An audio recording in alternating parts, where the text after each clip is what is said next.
Hello viewers, welcome to history light channel. Viewers, आज की video में मैं आपको एक ऐसे महान योद्धा की कहानी बताने वाली हूँ जिसने अपनी ज़िंदगी में 52 युद्ध लड़े और आखिरी युद्ध में पृथ्वीराज चौहान को घुटने टेकने पर मजबूर कर दिया। यही नहीं, पृथ्वीराज चौहान की जान भी बख्शी थी। इस योद्धा का नाम आल्हा था।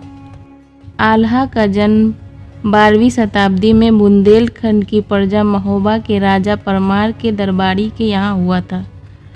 इनके पिता का नाम दक्षराज था और माता का नाम देवकी था।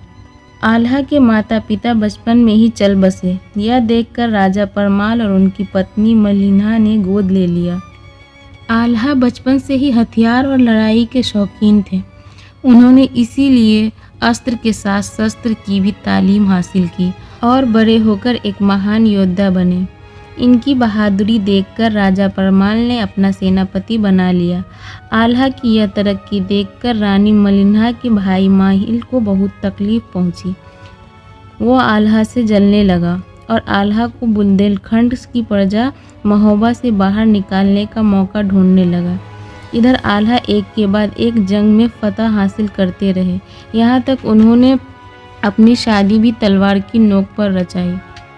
हुआ यूं कि नैनागढ़ के राजा की एक बेटी थी जिसका नाम सुमना था। वो बहुत खूबसूरत थी। जब आल्हा ने उसे पहली बार देखा तो उससे मोहब्बत हो गई। आल्हा सुमना को भी पसंद आए।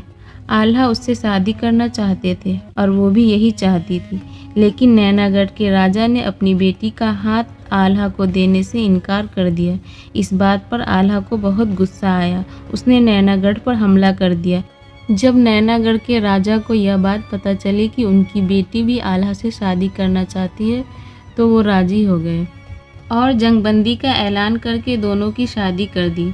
आल्हा की बहादुरी और वफादारी की वजह से ही राजा परमाल इनसे मोहब्बत करते थे, जो माहिल को खलता था। माहिल ने राजा परमाल का आल्हा पर से भरोसा तोड़ने के लिए एक चाल चली।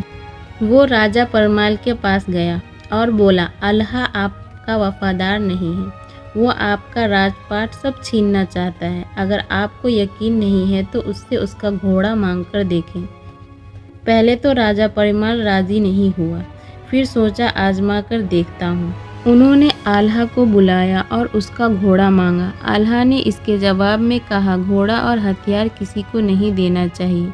यह सुनकर राजा परमाल को शक हो गया कि यह धोखा दे सकता है, इसलिए उन्होंने आल्हा को महोबा छोड़ने का हुक्म दे दिया।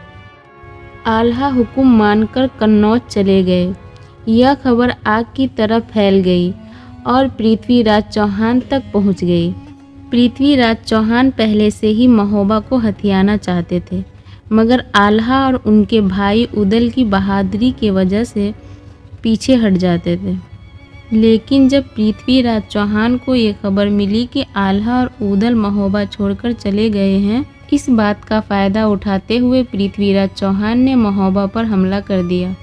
हमले की वजह से आनन फानन में राजा परमाल ने आल्हा उदल को फिर से वापस आने का पैगाम भेजा। राजा परमाल का पैगाम मिलते ही दोनों भाई महोबा वापस आ गए और जंग में शामिल हो गए।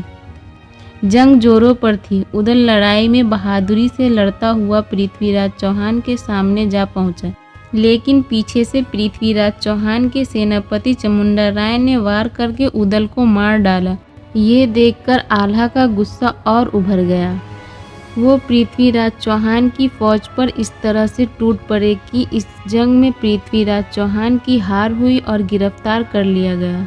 राजा परमाल ने आल्हा को पृथ्वीराज चौहान का सर कलम करने का हुक्म दिया, लेकिन बाबा गोरखनाथ ने बीच में आकर आल्हा को पृथ्वीराज चौहान की जान बख्शने को कहा।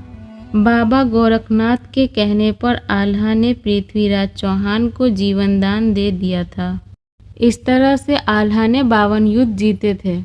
52वें युद्ध में पृथ्वीराज चौहान को शिकस्त दी थी और संन्यास ले लिया था। व्यूअर्स, वीडियो अच्छी लगी हो तो इसे लाइक करके शेयर कर दे और मेरे चैनल को सब्सक्राइब कर दे ताकि अगली अपडेट आप तक पहुंच सके।